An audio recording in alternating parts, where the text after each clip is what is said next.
नमस्कार, जयसिंगपूर नगरी न्यूज मध्ये आपलं सहर्ष स्वागत। पाहूया आजच्या दिवसभरातील काही ठळक घडामोडी। आजचा विद्यार्थी हा उद्याचा सक्षम सुजाण नागरिक, आमदार राजेंद्र पाटील यड्रावकर यांचं प्रतिपादन। शिरोळ तालुक्यात नवागत विद्यार्थ्यांचं जल्लोषात स्वागत। जिल्हा परिषद शाळेतील प्रत्येक विद्यार्थी गुणवत्ताधारक, संस्कारक्षम आणि स्पर्धात्मक युगात यशस्वी होणारा नागरिक बनावा, यासाठी राज्य शासन विविध शैक्षणिक उपक्रम प्रभावीपणे राबवत आहे। विद्यार्थ्यांना सर्व गुण संपन्न शिक्षण मिळावं, त्याच्या व्यक्तिमत्त्वाचा सर्वांगीण विकास व्हावा आणि ग्रामीण भागातील विद्यार्थ्यांनाही आधुनिक शिक्षणाच्या संधी उपलब्ध व्हाव्यात, यासाठी शासन कटिबद्ध असून यापुढेही शिक्षण क्षेत्राला सर्वोच्च प्राधान्य दिलं जाईल, अशी ग्वाही आमदार राजेंद्र पाटील यड्रावकर यांनी दिली आहे। शिरोळ तालुक्यातील नांदणी आणि कुरुंदवाड येथील जिल्हा परिषद शाळांमध्ये आयोजित प्रवेशोत्सव व नवागत विद्यार्थी स्वागत समारंभात ते बोलत होते। शिरोळ तालुक्यातील 153 प्राथमिक शाळेतील 1016 विद्यार्थी व 1116 विद्यार्थिनी असे एकूण 2132 विद्यार्थ्यांनी शाळेच्या पहिल्या दिवशी प्रवेश घेतला। यावेळी शाळा परिसरात उत्साहाचं वातावरण निर्माण झालं होतं। नवागत विद्यार्थ्यांचं पुष्पगुच्छ, शैक्षणिक साहित्य व टाळ्यांच्या गजरात स्वागत करण्यात आलं। यावेळी बोलताना आमदार यड्रावकर म्हणाले की आजचा विद्यार्थी हा उद्याचा सक्षम, सुजाण आणि जबाबदार नागरिक असतो।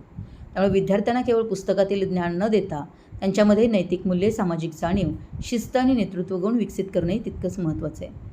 ग्रामीण भागातील विद्यार्थ्यांमध्ये मोठी क्षमता असून योग्य मार्गदर्शन आणि सुविधा मिळाल्यास ते कोणत्याही क्षेत्रात यश संपादन करू शकतात, असा विश्वास त्यांनी व्यक्त केला। ते पुढे म्हणाले की शिक्षण क्षेत्रात मोठ्या प्रमाणावर बदल होत असून तंत्रज्ञानाचा वापर वाढतोय, त्यामुळे विद्यार्थ्यांना आधुनिक तंत्रज्ञानाची ओळख होणं आवश्यक आहे। डिजिटल शिक्षण, स्मार्ट क्लासरूम, ई लर्निंग यासारख्या सुविधांमुळे शिक्षण अधिक परिणामकारक होत आहे। प्रत्येक जिल्हा परिषद शाळा आधुनिकीकरणाच्या दिशेने वाटचाल करत असून विद्यार्थ्यांना गुणवत्तापूर्ण शिक्षण देण्यासाठी शासन विविध योजना राबवत आहे। ग्रामीण भागातील शाळांमध्ये दर्जेदार सुविधा उपलब्ध करून देणे, विद्यार्थ्यांची गुणवत्ता वाढवणे आणि शैक्षणिक वातावरण अधिक सक्षम करणे यासाठी सातत्यानं प्रयत्न सुरू असल्याचंही त्यांनी सांगितलं। शिक्षण हे समाज परिवर्तनाचं प्रभावी माध्यम असून विद्यार्थ्यांनी अभ्यासाबरोबरच क्रीडा, सांस्कृतिक आणि सामाजिक उपक्रमांमध्येही सहभाग घ्यावा, असं आवाहन त्यांनी केलं। प्रवेशोत्सवानिमित्त शाळांमध्ये विद्यार्थी, पालक, शिक्षक आणि ग्रामस्थांचा उत्स्फूर्त सहभाग लाभला।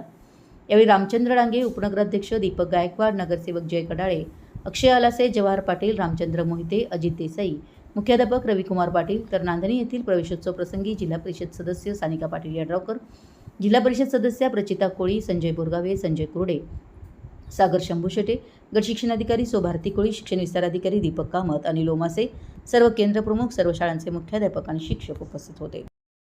आमच्या जयसिंगपूर नगरी न्यूज चॅनलला लाईक करा, सबस्क्राईब करा आणि हो, स्क्रीनवर दिसत असलेला व्हॉट्सअप नंबर तुमच्या मोबाईलमध्ये ॲड करा। पाहत रहा जयसिंगपूर नगरी न्यूज चॅनल।